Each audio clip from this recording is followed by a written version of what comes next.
On the eve of the NFL draft, we talk Michigan football as we do each and every week here at the Voice of College Football. Michigan, episode number 32. Welcome in. Leave those comments and questions. We will get to them over the next hour here at the Voice of College Football. Please join us on our Discord. What you need to do there is go to Patreon, search MarkRogersTV, and you can sign up for our Discord. I will get you the link, and you will be instantly in contact with about 55 other college football fans. And certainly we would like that to expand multiple times to hundreds and thousands, but we've only been going about 1 month on Discord and have about, again, 50 to 55 college football fans on there. So please join. Go to patreon.com, search MarkRogersTV, sign up there. I will get you the link. And basically, Discord, I didn't know what it was 2 or 3 months ago myself, is a big chat room, and you can go nuts. So what you do here for an hour talking college football with all of us in the live chat, you can do 24/7, 365.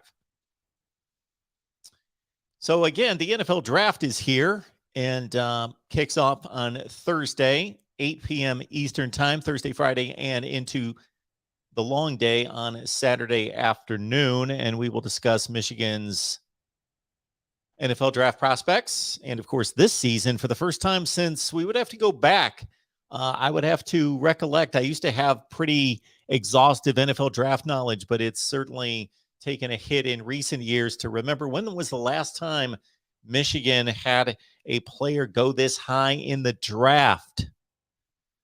Aidan Hutchinson, probable number one at one point.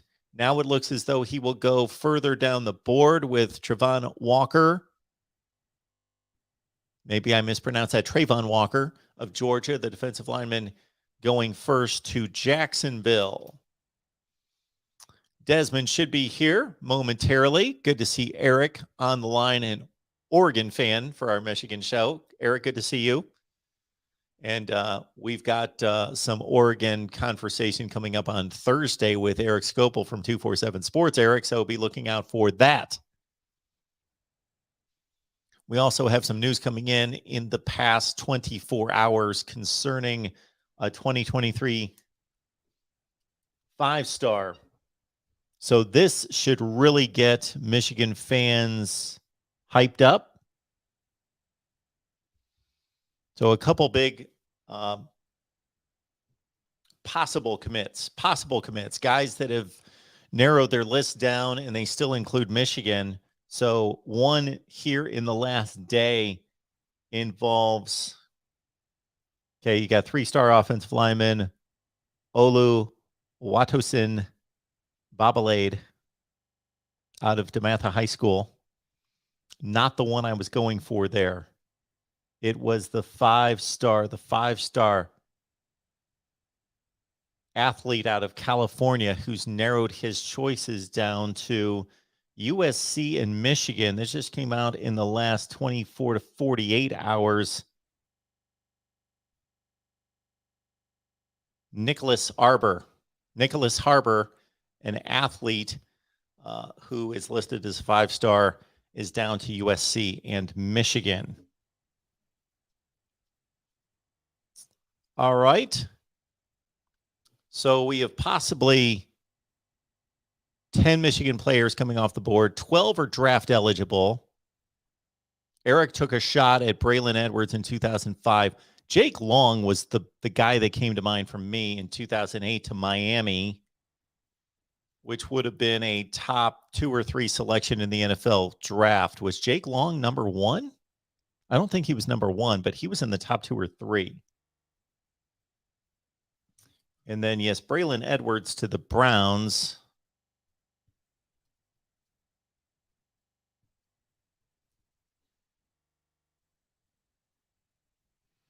Jake Long was number 1.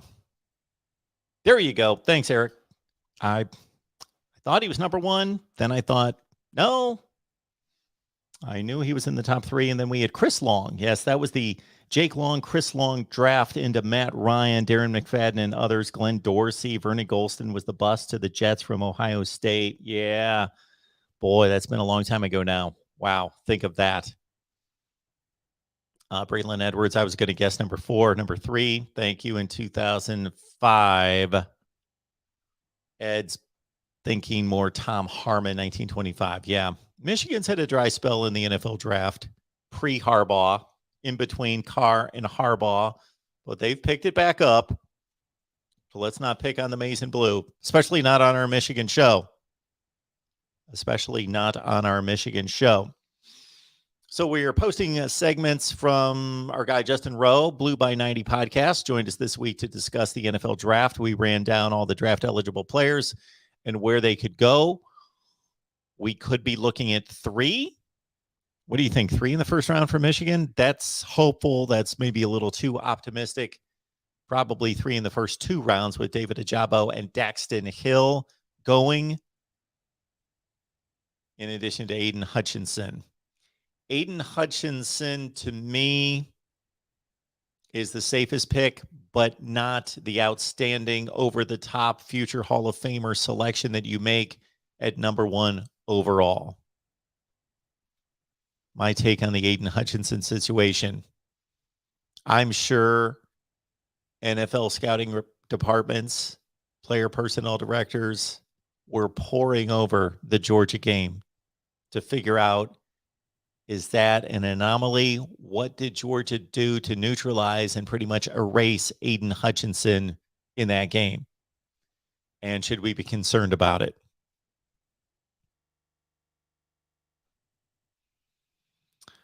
So again, thanks for being here. Our 2 guys, Dez and Dre, not with us this week. Dez may be showing up. He had some car issues, but maybe showing up soon for the big Michigan show. Ed's thinking 3 in the top 40, which is close to first round area. We had a really good segment posted on the main channel yesterday with Jeremy Green. First time he's been on the show. Jeremy Green out of Asheville, North Carolina, ESPN Radio, Asheville, North Carolina, ran down the NFL draft, and he truly believes that there's a separation in the top 20 to 25 players in the draft. Then once you get to about 25 to 75, then they're almost inseparable in regards to value. So you might as well go with either moving up or moving down, because the value of a number 30 pick isn't that much more than a value of a number 70 pick, according to our guy, Jeremy Green. Deep draft, not a front-loaded draft, partially front-loaded, but then deep in that midsection of to late first round, going another 50 picks past that.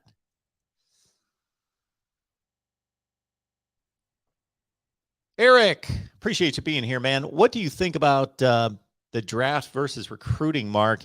Is it harder to draft good NFL players or recruit good players to college football out of high school? Here's my take on that, is that both are difficult, certainly. It would be difficult to measure and an exhaustive process to try to measure and get a gauge on the success rate of NFL teams in drafting players versus college teams recruiting players. So think of it this way. The NFL players have a lot of advantages that the high school to college process doesn't involve. You're dealing with players that have played a higher level of competition that can be evaluated against that higher level of competition. And the higher level of competition is more even. For as much of a disparity as there is at the college level compared to the NFL level, when you look at the 130 teams in FBS, it nowhere compares to the various levels of high school football. So the level of competition makes it easier to scout the game tape because they're playing more like competition. If a player's in one of the Power 5 conferences or playing a high level of Group of 5 football, you've got to gauge on the skill level of the competition. So that's number one. Number two, and I think this is the biggest factor, is the age range, the age factor. These high school players start to get recruited as freshmen. Their sophomore seasons are huge in the process. And we're talking about sophomores in high school. They're 16 years old. So we know what the growth spurts and the growth process is for various males. It's all over the place. You can have a growth spurt. You can fill out your frame. You can be an really physically mature 16 or 17-year-old. Or you could be slower to develop physically and then have a growth spurt later. And to try to figure that out and whether that particular individual has maxed out their growth potential or they're in a normal process or maybe they're slow to the growth spurt. There's just the body type and the maturation physically and mentally from 16 years old to what you're going to have when you most likely are going to play them as a 20-year-old. That's enormous. As opposed to this particular kid has played 4 years of high school football, 3 to 4 years of college football. They've played at a high level against high competition. We know what we've got. Sure.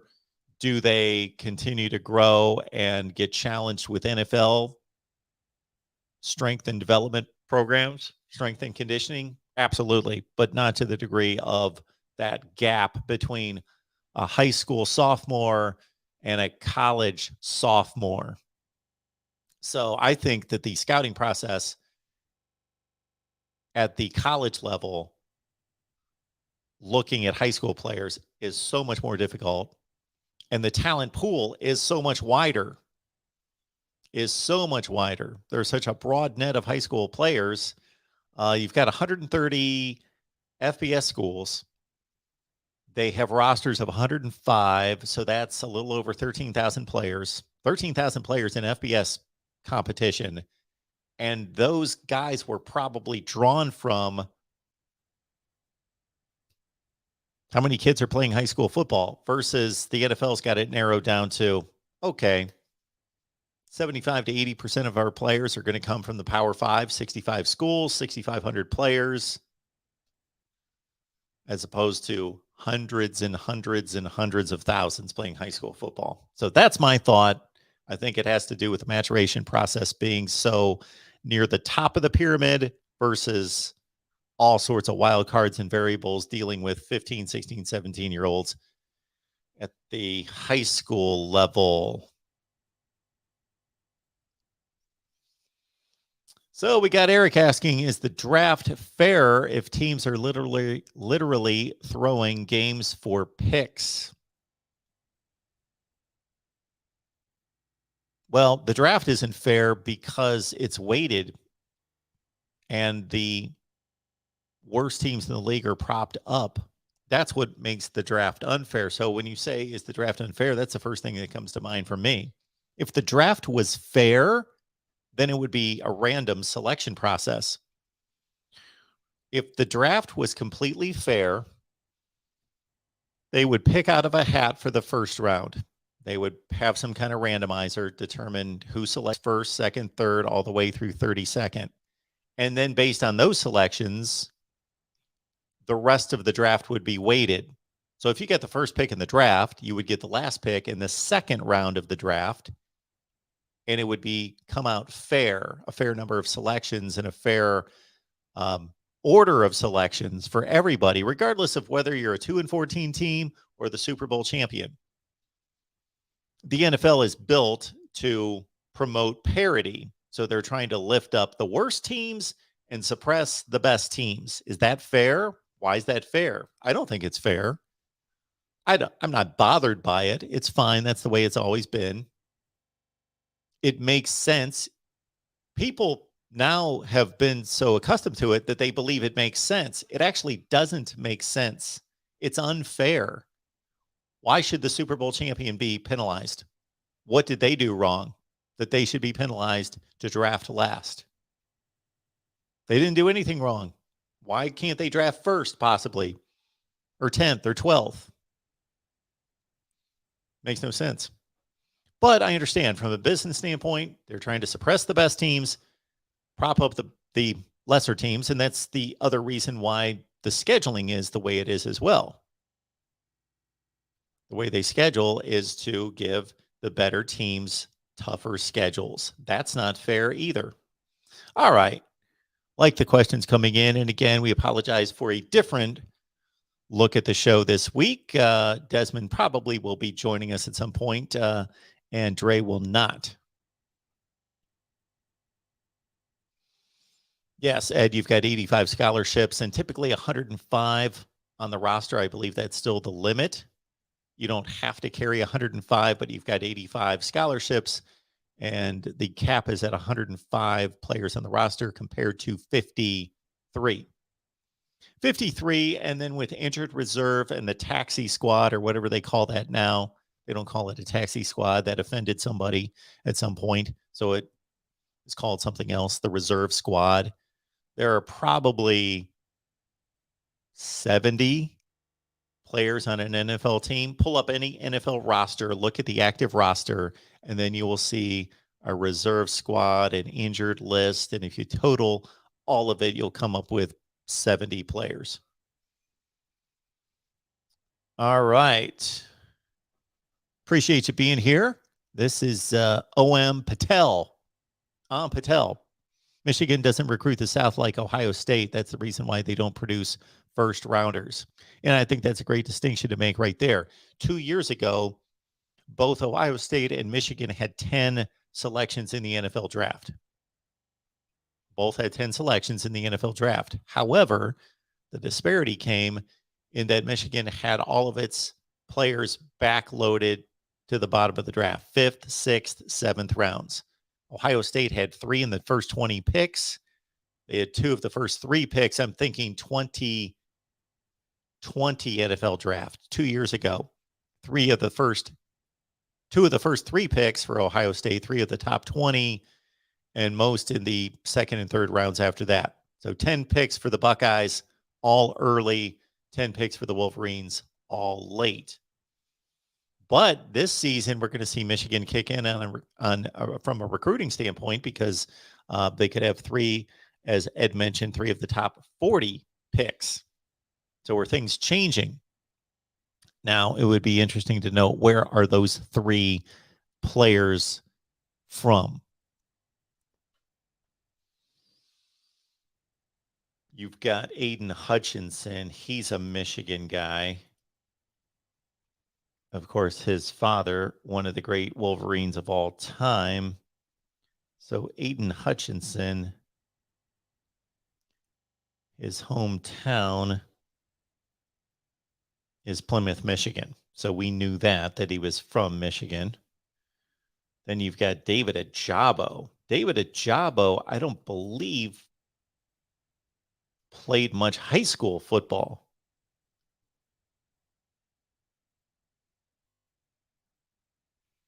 But David Ajabo, yes, it's from Nigeria. And then you've got Daxton Hill. Where did he come from?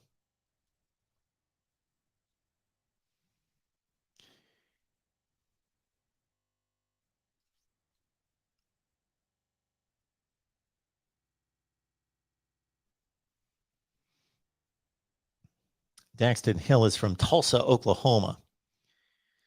It would be intriguing to run through the Michigan and the Big Ten roster composition to see where these players are from.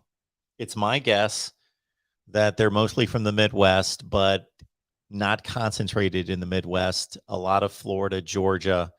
And then out of the Big Ten footprint, I can almost guarantee that Ohio leads the states in regards to the number of players that have become Big Ten players. So if you look at the Michigan roster composition, we'll look at the roster composition currently, but also the good players. Where do the good players come from? Because if you go through most Big Ten rosters, especially from the good teams, there's a high concentration of players from that state, but most of them are the lesser players. So an Ohio State or a Michigan fills out its roster with homegrown talent, but those typically aren't necessarily most of the best players. So Michigan's roster from top to bottom come from Oregon, Michigan, that's Andrell Anthony, so he's a player. Florida, Virginia, that's Blake Corum. Michigan, that's Will Johnson, the incoming 5-star. Illinois, that's AJ Henning. New Jersey, Keon Sabb, high recruit. Louisiana, Amorian Walker. Massachusetts, Mike Sandristil, one of their top players. You've got Georgia, DJ Turner. So they went south for DJ Turner, one of their best defensive backs. Connecticut, Cornelius Johnson. New Jersey, Michigan. Ronnie Bell's from Missouri. Maryland, J.J. McCarthy, Illinois. California, Texas, Tennessee, Nevada, Cade McNamara. Michigan, their kicker. Illinois, Maryland, Hawaii, Roman Wilson, Hawaii. Look at that. Texas, Alan Bowman, the transfer from Texas Tech. Kansas, California, Georgia. California, Michigan, Idaho, California, Michigan, Ohio,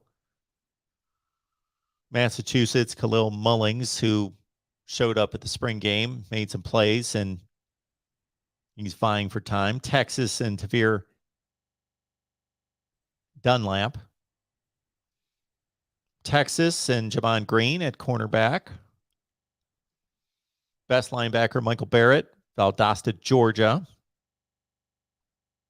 Illinois, Tennessee, Michigan. You got to go south. There's no question about that. But there are plenty of players in the north to fill out the roster and some high-end guys as well. But yes, everybody needs to go south to a certain extent.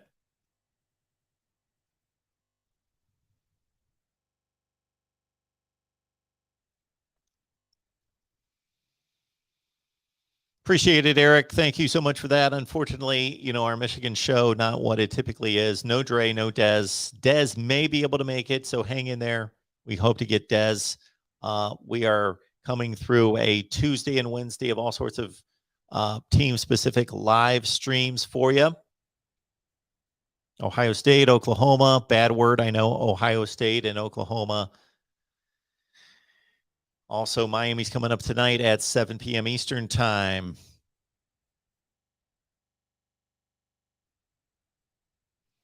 OM. Michigan recruits only in certain areas, the Midwest and the East Coast, very little of the West and South. There's our guy, Desmond Upshaw, joining. What is going on? Football.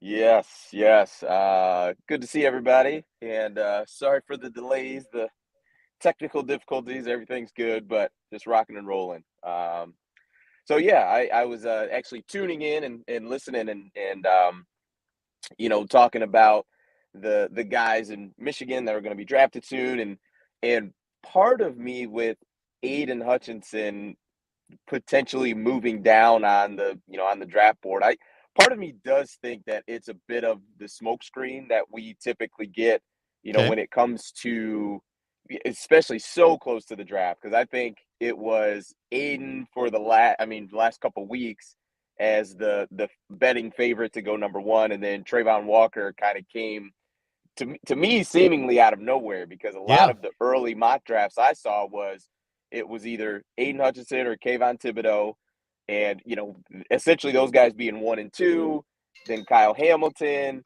and now it's now Trayvon Walker is in there, and I don't think he's a bad player. I think he's a really good player, but it's just interesting at how things like this kind of happen in especially leading up to the draft, and it leads me to think about the Baker Mayfield draft, because when he went number one, that was kind of a bit out of left field. I don't think it was a wild pick, but a Yeah. lot of people had Sam Darnold as the number one pick. Like, yeah, we think he'll be the first quarterback, and all those guys had issues, whatever it was. Sam Darnold was the turnovers, and Baker, is he big enough? So I think part of it is kind of the smoke screen and I don't know what you want to call it, poker game that a lot of the NFL owners and teams play when it comes to just being this close to the draft. Des, do you think I'm right in saying that Aidan Hutchinson is a safe pick in that he probably will have a strong, I don't want to say solid, I'll upgrade it from there, but a good NFL career, but probably there's lesser possibility that he is going to be a great player than the typical number one overall pick? I would agree 100%. Listen, I like Aiden a lot, and as a Detroit Lions fan, unfortunately, I'm hoping actually Kayvon Thibodeau or Trayvon Walker do go number one, because I do want Aiden at number two for the Lions, and I think to go along with your point, I don't think Aiden is the most athletic guy when you talk about those three. Yeah. But what I do really like about him is I have no question about the type of work ethic that he's going to be. I understand he's going to be a rookie, but he's going to be the type of rookie that leads from day one. And for the culture of the Lions, which they're trying to rebuild and create a new one, we need a guy like that. And I think for what I envision with Aidan Hutchinson is probably as a rookie early on, you're looking at probably anywhere from 6 to 10 sacks. But I mean, I don't think he'll ever be a 20 sack guy. Like, I don't ever think that'll be his ceiling, where I think potentially Kayvon Thibodeau could, if he kind of puts it all together. I think he could easily be a 20 sack guy. But for Aiden, I could see, 15, 16 sacks kind of being his peak. So, yeah, I agree. I think he's very safe. I think he's going to be a huge positive for whatever team it is, your culture, the work ethic. He's going to be the number one pick that you don't have to babysit. You don't have to hire somebody to follow him around, to keep him out of clubs and nightlife and bars at 2 a.m. You're not going to have to worry about that. He's going to be an adult in the room. He's going to come in, work. You're not going to have to worry about him, and he's going to produce for you. And that's the thing that for the Lions specifically we need. But yeah, I think for Aiden, I think the floor is pretty high, and I think the ceiling. I don't want to slight him, but I just don't think that the ceiling is, 22 sacks in a season. Like, I just don't see that, but I can see him being extremely productive and a really, really good player for a long time. Well, when you throw out 15 or 16 sacks in a season, let alone 22, that is pretty rarefied air. Well, did the sack record that was broken or tied what Michael Strahan's record a couple of years ago? I think it was tied. I think Aaron Donald Tied it. I think Donald and JJ Watt, I want to say, I think both of those guys tied it, Okay. in Like pretty 22 close. and a half. Yeah. Yeah. So I mean, yeah, maybe that's a bit lofty, but but even still, I think probably 15 is going to be his absolute peak. Like, his best year will be 15 sacks. But I think most years you have him on your team, he's going to be a 10 to 12 sack guy. Like, he'll be just extremely consistent. He's going to show up all the time, and he's going to be a guy that you can count on. And when you think about it, at least my thought process is the first thing I hear, number one overall selection in the NFL draft, that this guy should be like a Hall of Famer.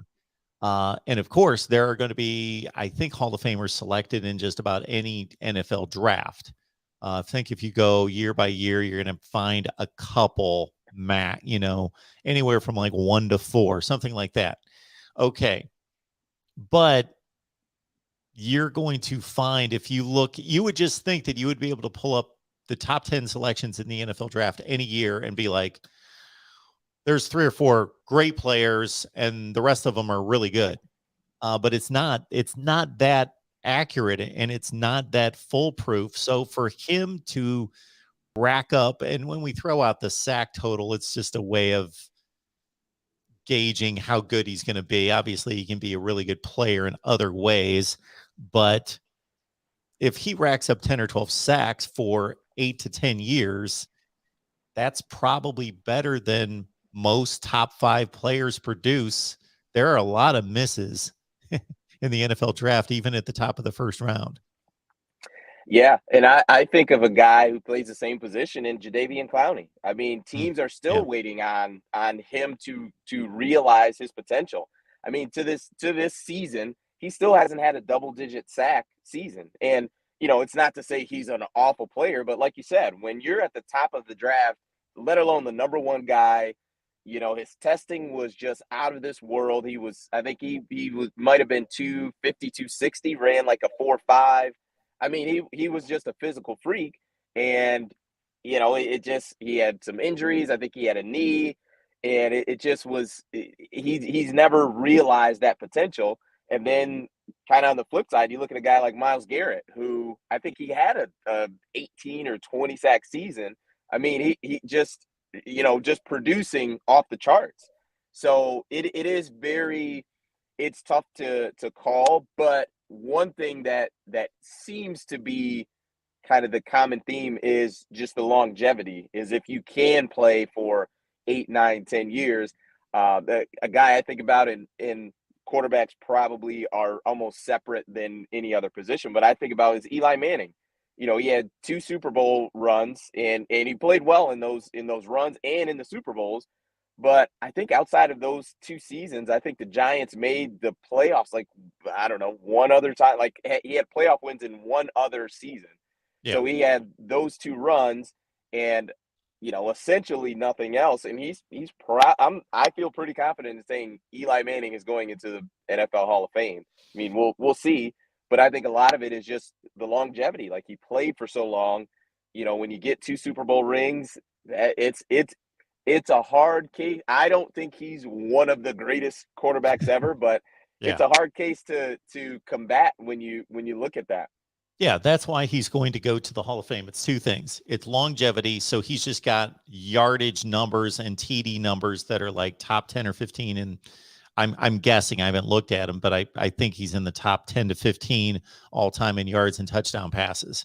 So, and then the peak is through the roof. The peak is not just playing well and winning Super Bowls, but taking teams on 4-game runs when they didn't have a bye and they had to go on the road. They were an underdog, and they're great stories. And then he pulled through in Super Bowls. In spectacular fashion. Think of this. He's the only quarterback to lead a game-winning drive in 2 Super Bowls. Game-winning touchdown drive. I should point that out. Wow. That's impressive. Another guy I think about, and I'd like your opinion on it, and granted it's only 1 Super Bowl, but Joe Flacco. You know, how do you think Joe Flacco's got a shot to get into, you know, the NFL Hall of the Football Hall of Fame? And the argument for Flacco over Manning would be that the Ravens were a really good playoff team for most of his time.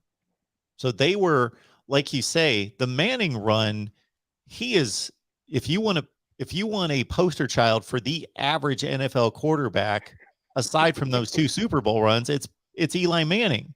He's average. But they had to throw the ball all the time, and so he racked up yards and TDs and a ton of picks. Joe Flacco's, I'm going to guess, has I'm not going to say significantly, but a decidedly better passer rating, I'm guessing, over his career than Eli Manning. And again, the Ravens were always 10, 11, 12 win teams going to the playoffs. If his kicker makes a kick, they beat the Patriots and go to another Super Bowl. Ironically, the year before, they do go to the Super Bowl and win it. Yeah. I think Eli's going to go before Flacco, but they could both get there. But if you told me only one was going to make it, my guess is Manning. Yeah. And that's just the difficult part. I think the longevity, and then if you've got a Super Bowl ring in there, I think I mean, it's kind of turned it. I don't want to discount the Hall of Fame by any stretch, but I mean, Deion Sanders said it, I believe, within the last, or I think last year, but he just, said that especially for quarterbacks, he's like, all these guys are getting in. He's like, Philip Rivers is going to get in. Eli Manning is going to get in. I think Matt Stafford was going to get in before he won the Super Bowl with the Rams. I think he is a slam dunk Hall of Famer now. And you just look at those guys that even if you didn't get to the pinnacle of I won a Super Bowl, well, if you just had the longevity and played well enough for long enough, you're probably still gonna get in. Yeah, and that's the unfortunate thing about football. It's so difficult to judge all these players playing such different positions. How do you evaluate a quarterback against a linebacker, against a wide receiver? You can't. Yep. I'm just about positive this number still holds up because the Hall of Fame voting wouldn't have changed that much. There are, I believe, as many quarterbacks in the Hall of Fame, or maybe more than offensive linemen. Well, the position's more important. I get that. But at the same time, if you're excellent at what you do, okay, there are 32 teams, so there's 32 starting quarterbacks. Well, there's 150 some starting offensive linemen. Mm-hmm. So if you're one of the 5 best quarterbacks, you're 5 of 32. But if you're one of the 5 best offensive linemen, then you're even better at what you do than those top 5 quarterbacks. There actually, if it was fair, there should be 5 times as many offensive linemen in the Hall of Fame as quarterbacks. Yep. And that was going to be my take on it was like, yes, there's 32 quarterbacks, but there's 5 offensive linemen on the field for every one quarterback that's there. So you would like to think there's at least 2x the linemen. But the tough part with the linemen is if you're doing your job really well, your name never gets called. And it's the opposite of, the skill guys that we see, the running backs, the quarterbacks, the tight ends, the wide receivers. If you're doing your job really well as an offensive lineman, the average fan isn't super excited that a guard, pulled and covered up a linebacker and had a great block. They just see, Le'Veon Bell or whoever, running down the field. That's what they see. So it can be difficult because, the only time we call offensive lineman's name is when you screwed up. You almost need scouts and player personnel directors to vote on the Hall of Fame and specifically on offensive linemen. Yeah, it's an interesting process in the NFL because beyond they don't have any statistics. It's the only position that doesn't have any statistics. And then the statistics are really valid for quarterbacks, running backs, wide receivers. On defense, a defensive back statistics, they don't get many tackles. If they're really good, they may not get many picks because nobody throws at them. So those numbers aren't that valid. They are, and they get more valid because of advanced metrics, and there's more they're doing with statistics to make them more valid. But the other thing to me that makes football so much more difficult than the other 2 major sports is in basketball, and I know the way the game's played so much differently now that you got 7-footers taking 3-point shots all over the place, and so everybody's almost playing the same position. But even if you go back to old school basketball where you got a traditional center, guards, a shooting guard, a point guard, and all that, they're still all doing the same thing. So, everybody shoots, everybody passes, everybody guards, everybody rebounds, everybody gets assist, everybody does the same thing. So you can evaluate the numbers. In baseball, a catcher, a second baseman, a center, they all come to bat. They all bat. Nobody's helping them bat. If there's a true statistic in sport, it's a Major League Baseball player's batting average and batting statistics. Nobody helps them do anything. They can be protected by a good hitter in front of them and all that stuff, but basically you're up there by yourself. So they can be ranked against each other, where in football, forget it. Well, and I even think about, especially like a guy, obviously it's big here in Detroit, is Barry Sanders. People have talked about, well, what if Barry Sanders played behind the offensive line that Emmitt Smith ran behind. Yep. And just overall, just the statistics of a running back. I mean, I could have 900 yards and play behind an awful offensive line. Well, no one really pays attention to that. But Mark, if you rush for 1,600 yards, the consensus will be, well, Mark's way better than Desmond. And it's Yep. it's one of those things where, well, I'm dependent on the guys in front of me and my quarterback too. If he's we're running the ball in the teeth of a run blitz and you don't pick it up, well, now I'm the one who pays the price for it. So it is a very difficult thing to really gauge as far as when it comes to the Hall of Fame voting. And it's very difficult. And like you said, for basketball, I mean, everyone's doing the same things, and it's really hard in basketball to dominate a game without having statistics. Like, it's either going to be on the rebounding, or you'll see the assist, or you'll see obviously the points, or the steals. You had 6 or 7 steals. You'll always see some type of statistic. But football is one of those things where you could dominate as a corner. A guy I think about is Darrelle Revis, and have no stats for the game. So it's a very difficult thing to gauge when it comes to football. But yeah, so it kind of going back to the draft and kind of where we started. I guess I do, if I had to call it, if Aidan would be a potential Hall of Famer, I'd probably say yes, because I just, based off of what I've seen from him, is I trust in his ability to, number one, stay healthy, number two, take care of himself, and number three, just keep himself out of trouble. And I think he's a really good football player.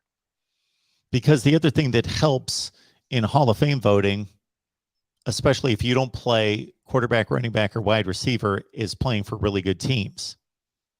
So if you're a linebacker and you've got a really long career, and let's say you're really good, but you're not crazy good, ridiculous Patrick Willis, but you played on really good teams, and you played in 4 Super Bowls and 6 NFC championship games, well, that's going to push you over the line, as opposed to some other dude that only got to the playoffs twice, never won a playoff game, and he was just as good as you were.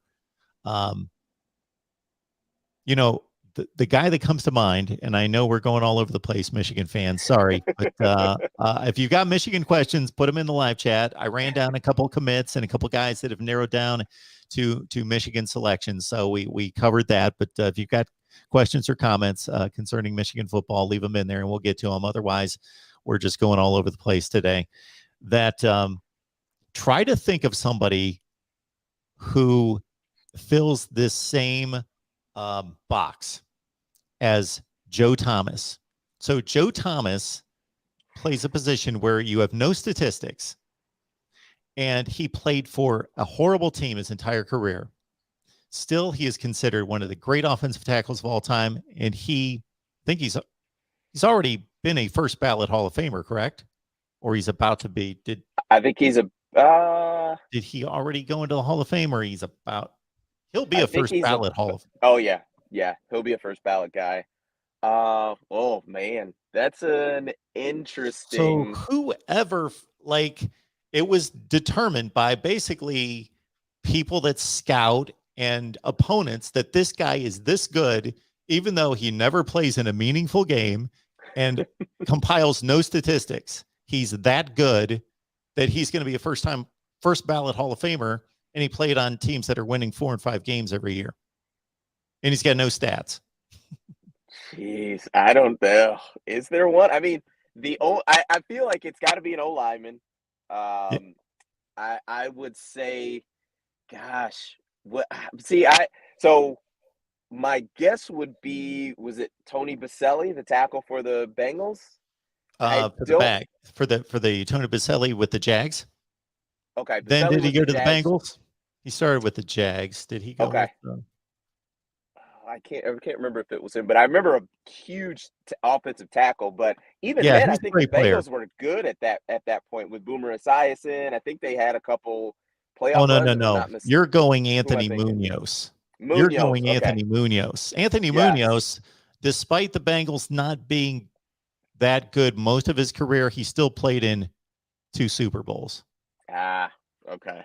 Yeah, Joe Thomas might truly be a unicorn. I mean, I'm trying to think of who else would fall into that category. I think Joe Yeah, might be a so unicorn. yeah, Tony Baselli. See, when you threw out Tony Baselli, I thought you were onto something there. Yeah, he's in the Hall of Fame.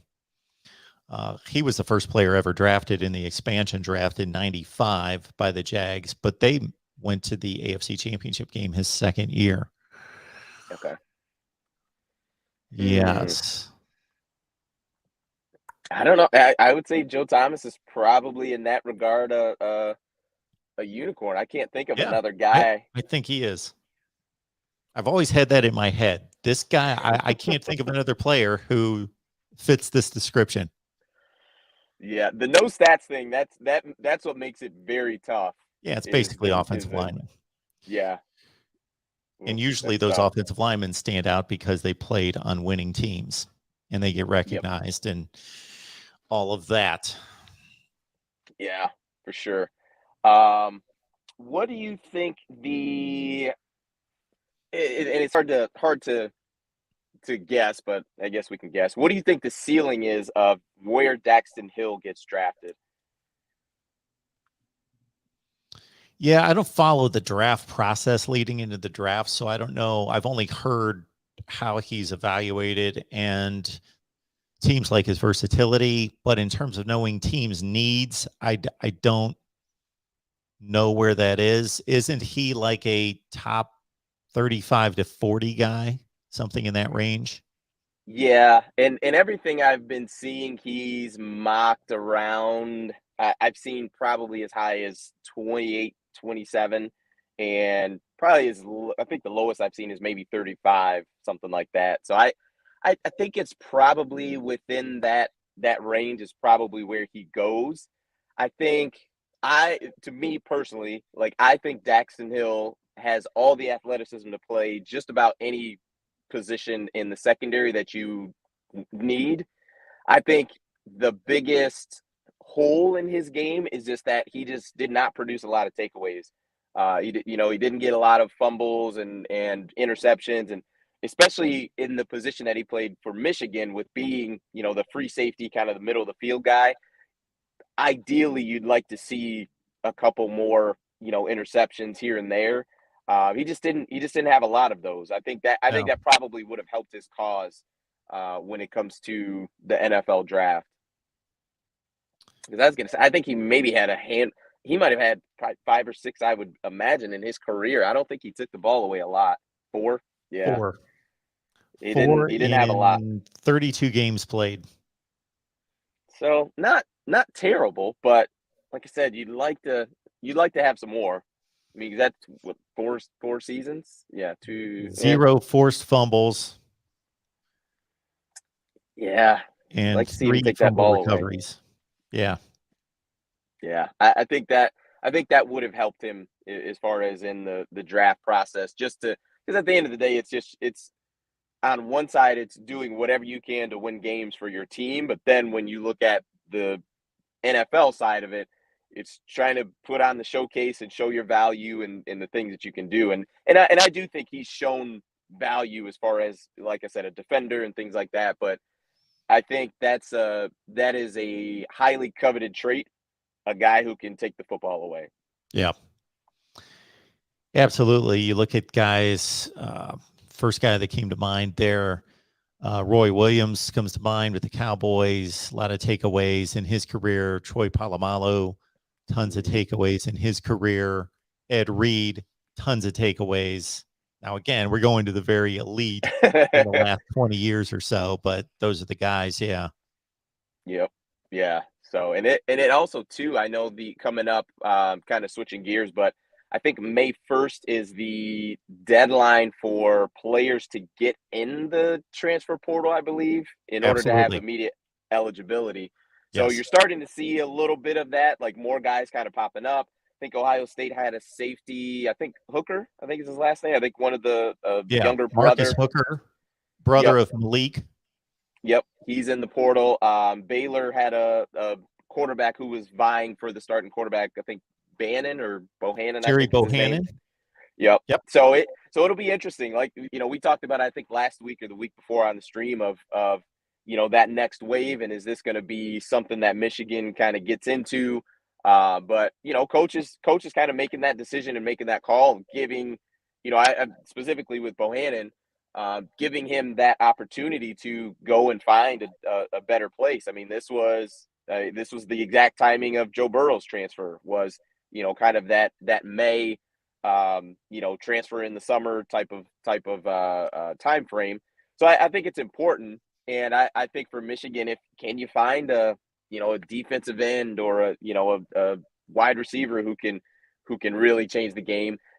Maybe not a Jamison Williams, but can you just get a guy who can come in and give you 600-700 yards in the season, or a defender who can come in and just be solid. But I think though there will be, I think, some really quality players coming up in the next couple of days getting in the portal.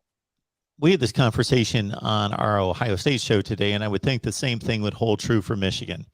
Yeah, Ohio State had something like 4 guys hit the transfer portal this week, and actually one of them already found a home at USC, Bryson Shaw, who was 3rd on the team in tackles at Ohio State. And this can show you where, talking about statistics, they can be misleading. He really, really did not perform well last year. To his defense, was put in a situation where he wasn't supposed to be in that place. Had only played 1 game at Ohio State his first 2 years. They had Josh Proctor, their best safety, who played kind of that quarterback safety position where he got everything set, got hurt in camp, out for the season, and they just put Bryson Shaw in there.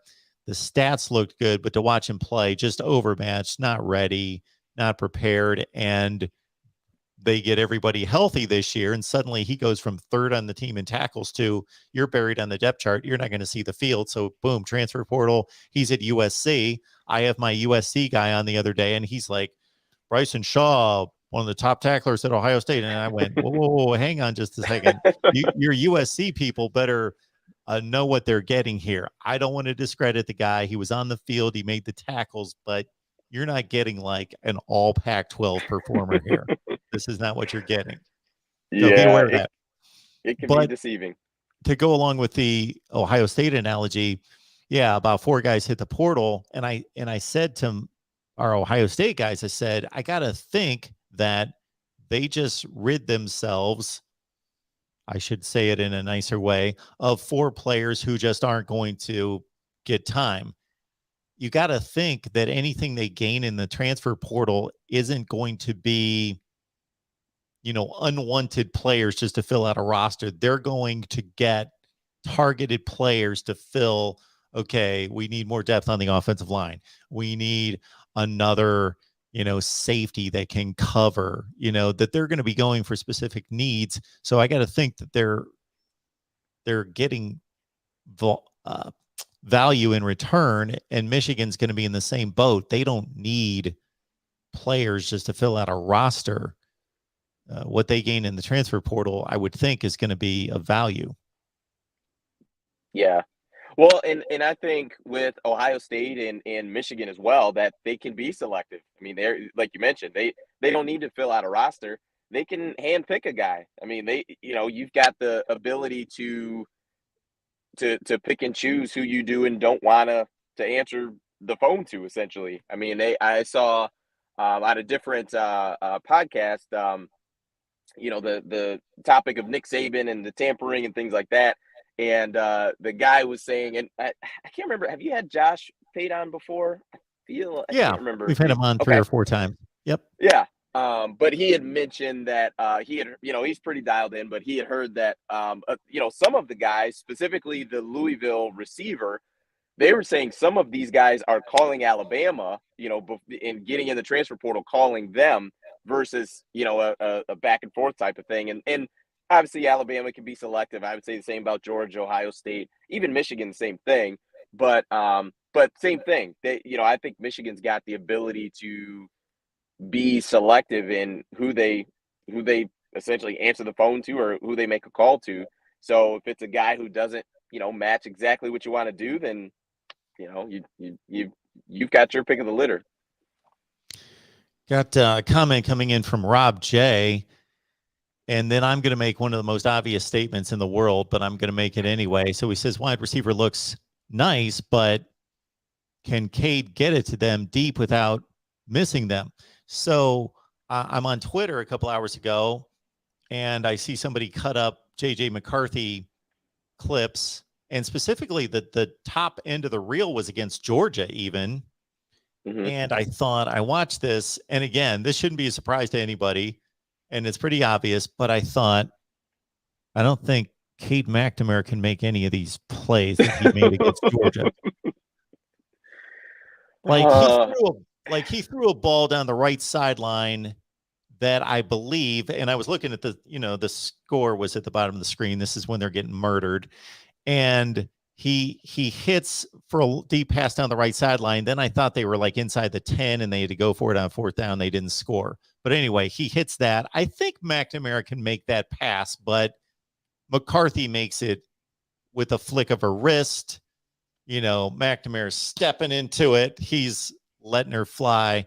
And then he threw a couple balls that were lasers that, again, this is in the Georgia game. I know he didn't throw too many passes, but I had forgotten about these throws. He threw a couple deep slants. I'm talking like 20, 22-yard throws downfield, and you could tell the Georgia guys, they thought they had a beat on it, and he split defenders. And then he also had 2 runs where he was deep in the pocket and had to spin out. And so he's rolling and he's 12 yards behind the line of scrimmage, and he still gained a lot of yardage against the fast Georgia defense. And I thought, maybe I don't want to go crazy on just watching a couple plays, but it was against Georgia. And I thought maybe they do need to just say, as soon as you're healthy, let's go. It's tough, but like we talked about last week with Ted Ginn, it just looks different. It just looks different. And I am a fan of Cade, of just how he played and all that, but it just looks different with JJ. So it'll be interesting to see how they manage it, but I would imagine you're probably looking, with the out of conference of potentially at that time making that change. If you are going to make it, I think that needs to be the time to make it. But it looks different with JJ. It just, like you said, flick of a wrist. The guy could scramble, he could run. And I don't know if the Georgia defenders weren't fast enough or they got accustomed to chasing Cade for the first 3 quarters or whatever it was. Well, McCarthy, some of these highlights were late first half anyway, to where you could just tell, again, they weren't taking the right angles on him. And again, this is 2 runs that I'm watching, but still there was just a decided difference between the 2 skill sets, no doubt about it. Then the other thing that came to mind was watching these Georgia clips that, I watched quite a bit of Georgia defense last year. I watched the Clemson game. I watched the Arkansas game, the 2 Alabama games, of course, some bits and pieces against some good teams, Kentucky, Tennessee, those teams. And Jordan Davis was obviously the guy everybody knew about from day one. Then in addition to that, Lewis Seen as a player, man, that guy can run and hit like a ton. Darian Kendrick, the corner they got from Clemson, really good player. He's going to go pretty high in the draft. Nakobe Dean, there were plays against Michigan, shot out of a cannon across the field, tracking down Blake Corum. Even Devontae Wyatt was the other tackle opposite Jordan Davis that I thought late in the season, okay, he's actually playing better than Jordan Davis. I never, in watching all those Georgia games, and I'm not watching them like a scout, like watching the 22 film and let's scout this guy. I'm just watching a football game. The name Trayvon Walker never crossed my mind. I never thought, okay, wow, look at that play he made. Yeah, and that's the difficult part, because as athletic as Georgia's defense was overall, I mean, you had guys everywhere. You'd still like to see the potential number 1 pick pop on the screen, even with surrounded by athletes everywhere. You'd like to still see him pop off the screen. And for me, I'll say the same thing. I mean, I watched Georgia against Alabama. I watched them in that Clemson game, and no, if you told me I was watching the number one pick on the field, I mean, I probably would say Jordan Davis ran like a 4.40, and that's the guy. Like that would be the one. It wouldn't be Trayvon Walker, unfortunately, but not say he's not a great player. It's just to me, he didn't pop off the screen. Yeah, he must be a great player. And as you well know from following this as closely as I do, there are your game tape heavy guys that performed on the field. Then there might be some questions once they got to the combine and the Senior Bowl, and the scouts really nitpick what they want out of the measurables versus your guys that underachieved on the field, but they're workout warriors and the measurables are crazy. And some teams determine, hey, we can be the ones to unlock this potential and make this happen. Yeah, give me the guy all day, every day that the film looks like a player. That I will take that every day of the week. I mean, you see it every year with a wide receiver, a corner who runs a 4.3 and is so fast, and that alone boosts his draft stock. But for most of those guys that run extremely fast, outside of Chris Johnson, those guys don't end up playing football all that well. I mean, you had Corey Coleman was one that was really fast. John Ross was really fast. Yeah. And I mean, those guys, there's just very different things of just running in a straight line for 40 yards. That's almost never going to happen on a football field. Yeah. Yeah, I think they do this each and every year at the combine. They will show a list of whoever you consider to be the best wide receivers in the NFL, and they'll show their 40 times, and it's really not. There might be one guy that popped, but the rest of them, your AJ Greens and your Antonio Browns and so forth, and they run down the list, and Julio Jones, and they're good. They're not like at the bottom, but just to show you, okay. This isn't – well, it's funny because they show that, but then teams still end up overdrafting a fast guy. So it's like, hey, we're trying to tell you this isn't everything, but it's the allure of having that guy potentially, the GMs get in their mind of all the different ways we can get him the football and he'll outrun everybody. And it just typically doesn't work that way. I would love to if I were a GM, and I'm not, but if I were, it would just be, yes, the combine is there to just verify what you think you saw on tape. Yeah. Like, it's not there. You shouldn't create a new narrative based off of, 2-3 days in Indianapolis. It should be, hey, I saw this guy play against Ohio State. I saw this guy play against Georgia, played a high level and consistently. That's the guy that I'm drafting, and you go from there. But, hey, what do I know? Because how many guys are marginal college players and then they turn into great NFL players? And usually there's a story, there's a reason behind it. It does happen. I know that Travis Kelce didn't have some great career at Cincinnati, or George Kittle at Iowa. I looked that up recently because I thought, I don't remember George Kittle that much at Iowa. And I looked him up, and I think he had 20 catches, like 2 different years. And I thought, well, this is probably Iowa not utilizing him correctly. And I think he got banged up to their defense. But yeah, usually I just have to think that we know that the SEC has the highest percentage of future NFL players playing. If you flip on any SEC game other than Vandy, and then the Big Ten's next, but they're all at a certain rate of high percentage of NFL players, that if this guy was this good for, let's say, 2 straight years of starting at whatever position against guys that are either going to get drafted or get a serious look in the NFL, I got to think that over 2 or 3 years that means something more than the guy that showed out at a workout.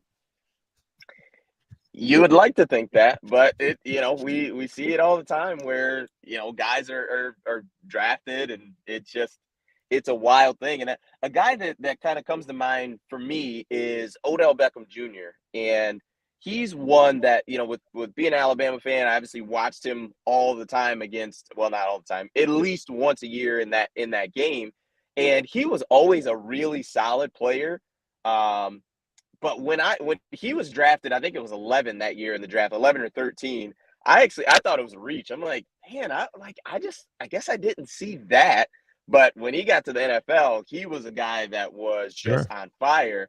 He's probably one that I guess I would say surprised me a bit, and maybe it's just because he went to LSU. I was jaded a bit in how I viewed him, but I think part of his issue, and same with Jarvis Landry, was their quarterback play. They could never get a solid quarterback there with those two dynamic weapons. But yeah, Odell was one that I would think. And even him, I wouldn't call him a marginal college football player. Like he was really good, Sure. but I didn't see, what I think. What do you have in the first 4 years, the most receiving yards in NFL history? I didn't see that at all. Yeah, he wasn't Devontae Smith or Garrett Wilson or whoever, fill in the blank in college. He was really good. Like I knew who he was. I watched him. I thought he was like really good, like an all conference kind of player.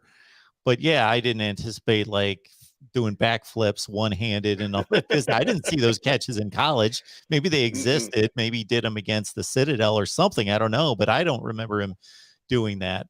Tons of people in the live chat, and we'll wrap up here in just a second, have jumped on the JJ versus Cade conversation as you would expect. And,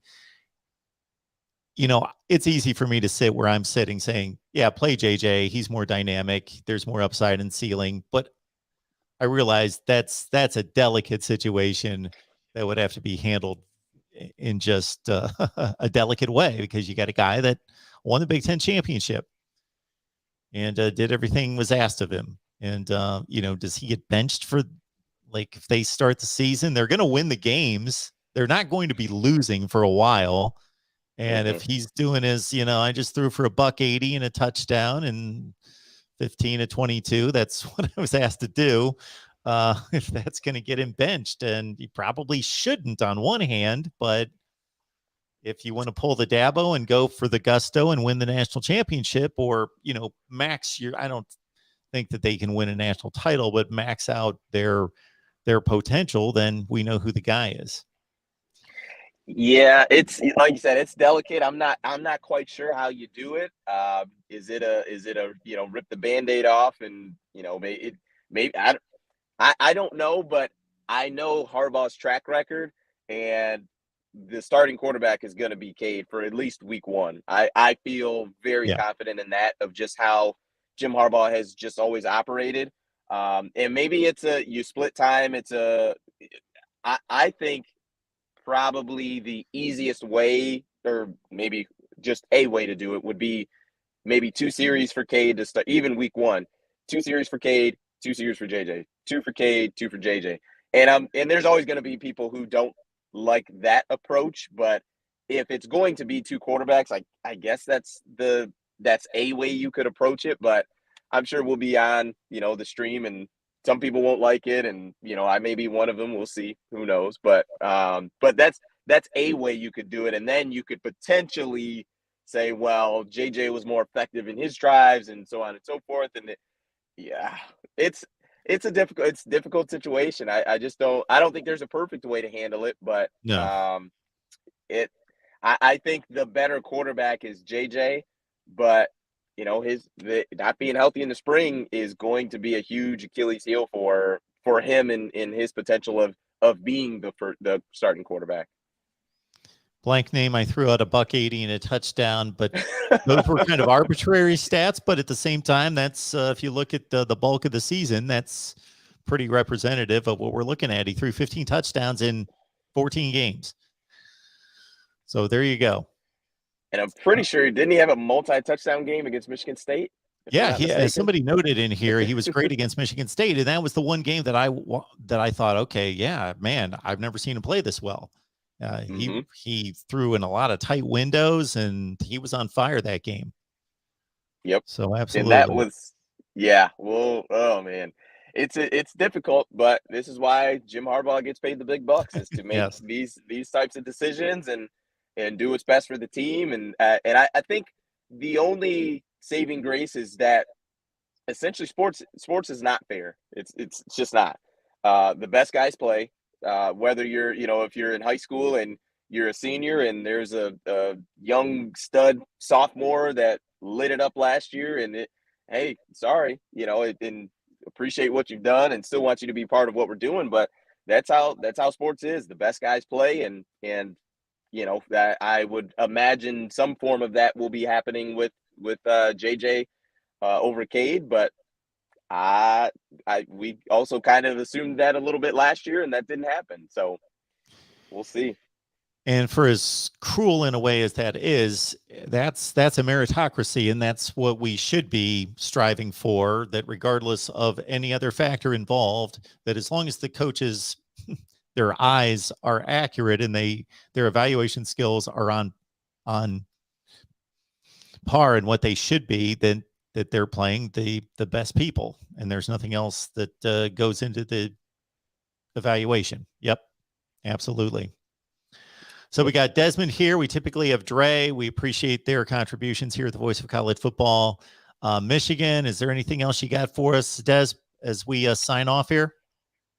No, I think next week, though, would like to talk about your rankings of Jim Harbaugh as, I believe, top 10 coach in America. But yeah, I'd like to dive into that. So we'll talk a little bit about your rankings, and then we'll see whatever comes up. With Michigan, the good thing is there's always something going on with it being such a big brand. So we're fortunate on the Michigan channel. Absolutely. Des, I appreciate you making it work today. I know you had a lot of things going on. No problem, Mark. Thanks, everybody, for tuning in.